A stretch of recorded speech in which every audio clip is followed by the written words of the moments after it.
I'm fine. 2 words. Exposed bones hidden behind a smile. Blood swallowed so no one sees them bleed. A soul tearing itself apart while promising the world they'll carry it. We celebrate heroes. We cheer when they win. We cry when they sacrifice. But have you ever truly stopped and asked yourself, why? Why does All Might smile while his organs fail? Why does Deku destroy his body like it's a price he deserves to pay? Why does Itachi choose a lifetime of hatred to protect a brother who will spend years trying to kill him? We call it heroism. We call it noble. But what if I told you it's also a wound? A deep, bleeding, unhealed wound disguised as virtue. Today, we're not celebrating heroes. We're diagnosing them.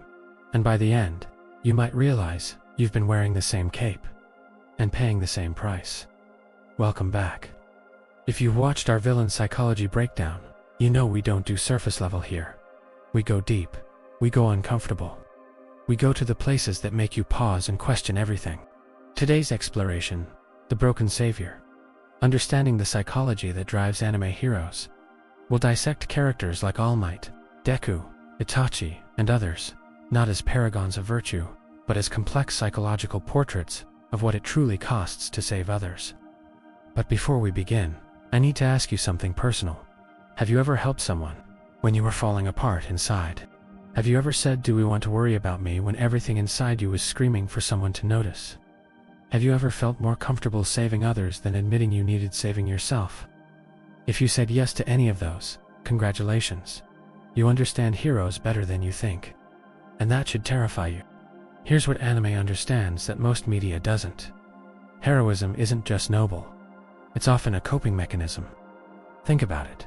What drives someone to consistently put others before themselves? To sacrifice sleep, health, relationships, their own lives for strangers? The easy answer is, they're good people. And sure, that's part of it. But the psychological answer, the honest answer, pain. Heroes are often forged in the same fires as villains. The difference isn't the wound, it's the response. Where villains turn their pain outward, heroes turn it inward. They don't destroy the world. They destroy themselves. Slowly, quietly, while smiling the whole time. And we applaud them for it. Let me show you what I mean. Izuku Midoriya. Deku, the protagonist of My Hero Academia. Sunshine boy, pure heart. Would die for literally anyone. We love him for it, right? But let's actually look at this kid. He was born into a world that told him he was worthless, quirkless, defective. His childhood hero told him his dreams were impossible. His childhood friend told him to kill himself. And what was his response? Did he become bitter? Did he hate the world? No, he decided to prove his worth by dying for it. Do you understand what I'm saying? His heroism isn't despite his trauma, it's because of it. Every bone he shatters is Deku screaming, "See, I'm worth something. I'm useful, please. Please, acknowledge that I deserve to exist." That's not just heroism. That's a wound wearing a mask. Let's establish something psychological here. Something crucial. There's a concept in trauma psychology called the wounded healer. It describes people who enter caregiving, roles therapists, doctors, first responders, heroes not purely from altruism, but because helping others is how they process their own unresolved pain. Saving others becomes a way to symbolically save themselves, the person they couldn't rescue in the past. The childhood version of themselves that no one protected.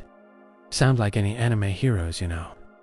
Naruto Uzumaki was a child starving for acknowledgement, an orphan hated by his village, desperately performing for any scrap of attention. His entire ninja way, "I never go back on my word," isn't just determination. It's a survival mechanism. If he can just be reliable enough, needed enough, heroic enough, maybe someone will finally love him.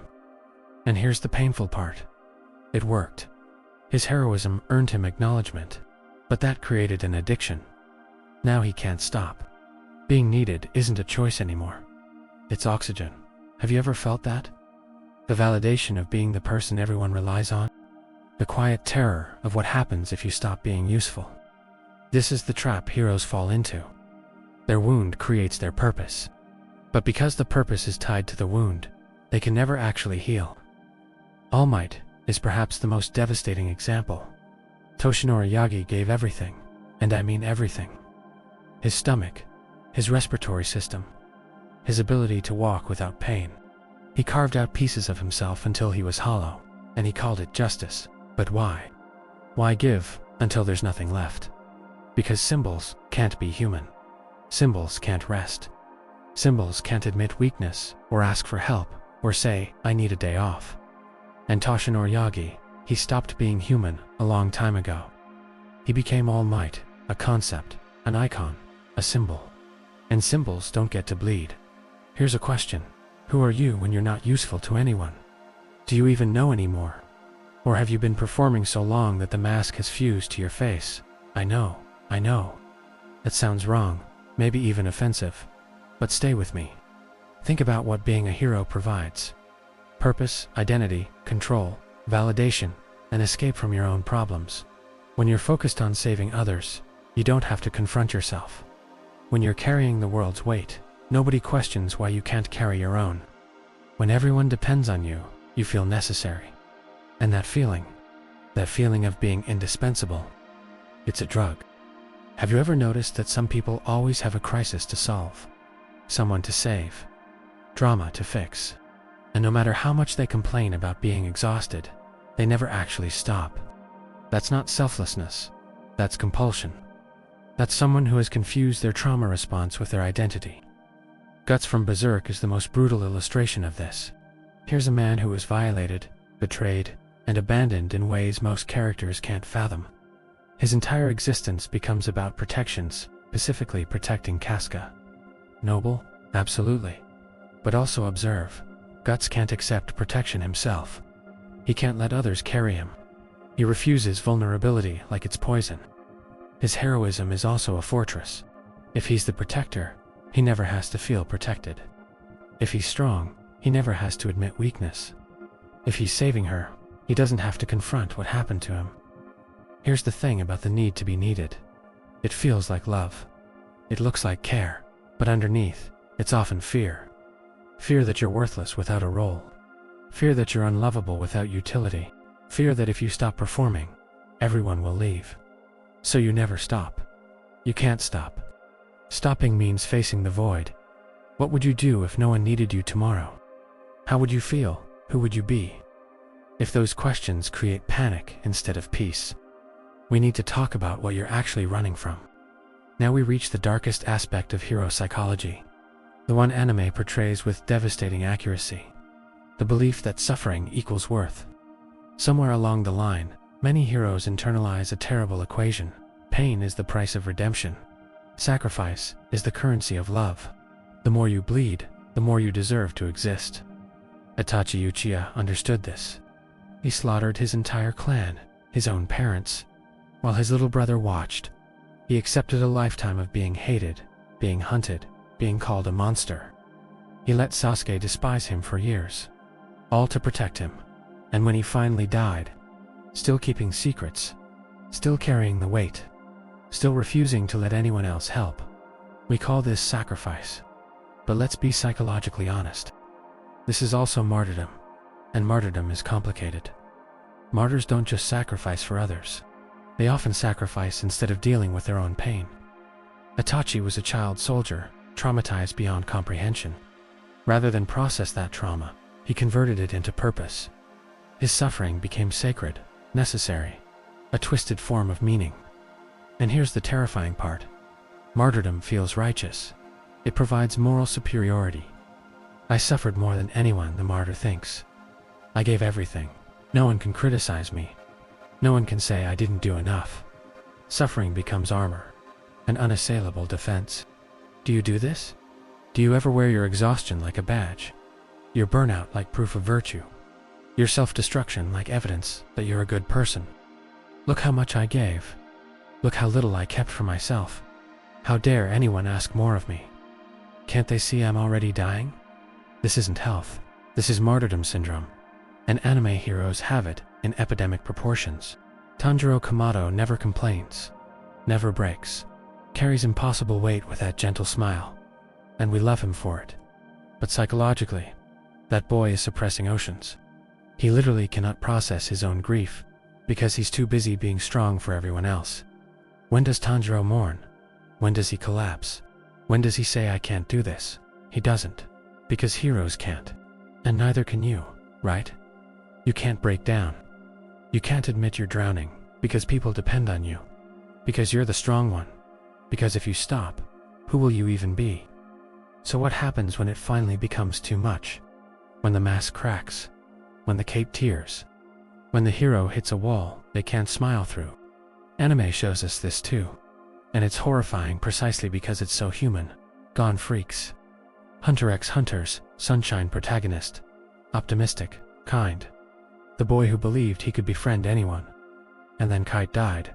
What happened next wasn't heroism. It was psychological collapse. Gon's transformation against Pitou wasn't power. It was self-destruction. He literally burned his potential, his future, his life. For revenge, his famous line, "It doesn't matter if this is the end," isn't badass, it's suicidal. It's a child who carried too much, suppressed too much, performed too long. Finally shattering. This is what happens when heroes never learn to be human. When they're never allowed to be weak. When they never process pain, only convert it to purpose. Eventually, the dam breaks. Lelouch V. Britannia's final act was turning himself into a villain so the world could unite in killing him. He called it Zero Requiem, a plan for peace. But let's be honest, it was also escape. After everything he'd done, everyone he'd lost, all the sins he'd accumulated trying to save the world, death wasn't just a strategy, it was relief. How many heroes are secretly exhausted? How many saviors secretly wish someone would save them? How many capes hide people praying for permission to finally put them down? How tired are you? Really? Not the answer you give others. The real answer. The one you barely admit to yourself at 2 a.m. If you're watching this and feeling seen in a way that's uncomfortable, that's not coincidence. That's recognition. Heroes and their audience often share the same wounds. So where does this leave us? If heroism can be a wound, does that mean we shouldn't help others? Should we become selfish? Let the world burn? No, absolutely not. That's not the lesson. The lesson is balance, awareness, healing the wound while wearing the cape knot instead of wearing it. Look at the heroes who get it right. All Might's greatest heroism wasn't defeating All for One. It was admitting he couldn't do it alone anymore, passing the torch, letting himself be Toshinori Yagi, again frail, human, enough even without the power. Deku's arc isn't complete until he learns that accepting help isn't weakness, that his friends carrying him isn't failure, that his worth isn't measured in broken bones and hospital visits. Naruto becomes Hokage, but he also builds a family. He learns that acknowledgement from himself matters more than acknowledgement from others. His validation becomes internal. Here's what I want you to understand, what I need you to hear. You are not your utility. Your worth is not measured by how much you sacrifice. Your value doesn't decrease when you rest. Your existence isn't justified by exhaustion. You can be good and have boundaries. You can help others and ask for help yourself. You can wear the cape and take it off sometimes. Being a hero doesn't mean destroying yourself for others. True heroism, the sustainable kind, the healthy kind, means being whole enough to keep going. Means healing your own wounds so they don't poison your purpose. Means modeling for others that strength includes vulnerability. The best heroes aren't martyrs. They're people who found a way to save others without losing themselves. So here's my challenge to you. This week, I want you to ask for help once. Just once. Something small. Let someone carry something for you. And when they do, when you feel that discomfort, that urge to refuse, that voice saying, you should handle it alone, ask yourself, is that strength or is that a wound? The answer might change everything. Thank you for watching something this personal. If you saw yourself in this, the tired heroes, the smiling martyrs, the wounded healers, drop a comment. Tell me which hero mirrors your struggles. Let's talk about it. Subscribe for more Cyclodeep content. Share this with someone who needs permission to rest. And remember, the greatest heroes eventually learn that saving yourself is also heroic.